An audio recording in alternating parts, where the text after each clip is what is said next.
May 5th, 1945. Hitler is dead. Berlin has fallen. The war in Europe is almost over. And yet, on a mountaintop castle in Austria, one last battle is about to begin. American soldiers and German troops fighting side by side against a common enemy. This didn't happen because enemies became friends. It happened because everything had broken down. And in that chaos, individuals had to choose what came next. The setting. A war that hasn't stopped. Early May 1945. Austria. The Third Reich is dying, but it hasn't died yet. And the difference between those two states, dying and dead, matters enormously if you're on the ground. In the cities, Allied troops are mopping up resistance. Surrender negotiations are underway in places like Reims and Berlin. Radio broadcasts are telling German soldiers to lay down their weapons. But information travels slowly in the mountains, and even when it arrives, not everyone believes it. Not everyone accepts it. The chain of command has shattered. Some Wehrmacht soldiers are trying to go home to families they haven't seen in years. Others are surrendering to the nearest Allied unit, hoping for decent treatment. And some SS units, true believers, men who joined the party when it meant something, men with blood on their hands, are still fighting. Not because they believe they can win. Those delusions are gone.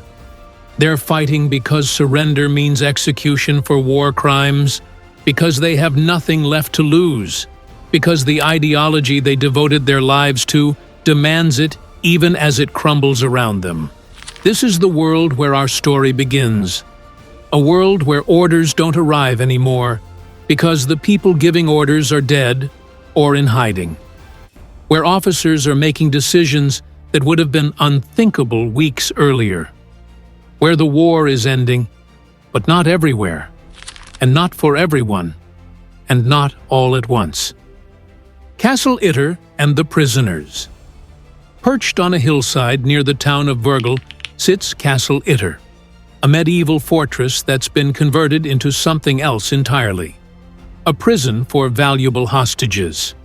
But the people held here aren't ordinary prisoners. They're French political elites, arrested during the occupation and held as insurance. Former Prime Ministers Édouard Daladier and Paul Reynaud. Former commanders-in-chief like General Maxime Weygand. There's even Jean Barotra, a tennis champion who once won Wimbledon. People who once held power, now locked away as bargaining chips for a regime that no longer exists. By early May, their situation has become precarious. Their guards have already fled, slipping away into the countryside to avoid Allied capture. The castle is undefended. The gates are unlocked. Technically, the prisoners could walk out. But where would they go? They're in the middle of hostile territory, wearing prison clothes, with no weapons, and no way to know who's in control of the surrounding area. And in the chaos of the collapsing Reich, these prisoners have become targets, because not everyone has gotten the memo that the war is over. Roaming SS units are still operating in the area, and they know exactly what this castle represents. Symbols of the old democratic order, enemies of National Socialism, easy targets for a final act of vengeance before the reckoning comes. The prisoners understand their situation perfectly. They need protection. They need help. And there's no one left to call, no guards, no government, no Red Cross. They're on their own. Joseph Gangel's decision. Enter Major Joseph Gangel, a career soldier in his early 40s, a man who spent the war following orders because that's what soldiers do. But now, there are no orders. The government he served doesn't exist anymore. His commanding officers are gone, dead, captured, or in hiding. He's in charge of a handful of men in a world that's come apart, and he's been forced to think for himself in a way the military specifically trains you not to do. And he's made a choice. He's not going to let SS fanatics execute defenseless prisoners just because they can. This isn't about ideology anymore. It's not about loyalty to the Führer or the fatherland or any of the things he might have believed in years ago. It's about preventing pointless death in a war that's already lost. But Gangl knows he can't defend the castle alone. His small unit doesn't have the numbers or the firepower. So he does something that would have been unthinkable days earlier. He sends a messenger to find the Americans. This isn't surrender. This isn't switching sides or betraying his country. It's a calculation. The war is over. The state that demanded his loyalty is gone. What's left is a practical problem. How to stop a massacre that serves no purpose except cruelty. It's a decision that will cost him his life. But he doesn't know that yet. The American response. Captain John C. Lee Jr. commands a small American reconnaissance unit. Officially, the war isn't over yet. Technically, these Wehrmacht soldiers are still the enemy. But Lee can read the situation. He knows what's happening here isn't about the war anymore. It's about what comes after. He decides to help. Lee gathers what he has: a few soldiers, one Sherman tank, and a lot of uncertainty. They move toward Castle Itter, not as liberators, not as conquerors, but as the only force available to prevent what's coming. When the Americans arrive at the castle, they find Gangl and his men already there. There's no ceremony, no handshakes for the cameras, just a shared understanding. We're here to hold this position. The battle. The SS arrive in force. Not a massive army, maybe 100 to 150 men, but heavily armed and committed. The defenders are outnumbered.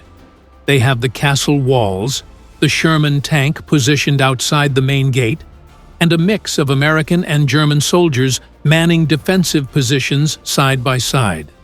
Inside the castle, the situation is tense. The French prisoners, though not trained soldiers, take up rifles to help defend themselves. The Sherman tank outside takes hits and is disabled.